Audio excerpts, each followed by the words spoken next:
জল পড়ছে, তালাওয়ের ধারের ঘরগুলো ডুবে গিয়েছিল। সেই গ্রামের কিনারে এক গরিব লোক থাকত, তার নাম শ্যামল।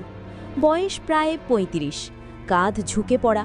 তার স্ত্রীর নাম মাধুরী, দুটো ছোট বাচ্চা, রিনি আর বাবলু। তাদের ঘর ছিল, কিন্তু সেটাও মাটি আর খড়ের। প্রতি বছর বৃষ্টিতে ভেসে যেত, এবারও তাই হলো। সকালে যখন প্রচণ্ড বৃষ্টি এলো, তাদের ঝুপড়ির চাল থেকে টপ টপ করে জল পড়তে লাগলো। মাধুরী বাসন লাগিয়ে জল আটকানোর চেষ্টা করতে লাগলো।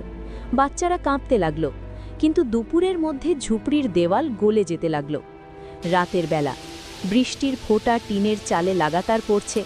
ঘরের কোণে বসে মাধুরী চুলার ছাই কুড়িয়ে দেখছিল, হয়তো কোনো জলা কাঠ বেঁচে আছে যাতে আগুন জ্বালাতে পারে। শ্যামল পাশে পড়ে থাকা পুরনো টুকরির দিকে তাকালো, খালি। শ্যামলের বুক ভিজে গেল।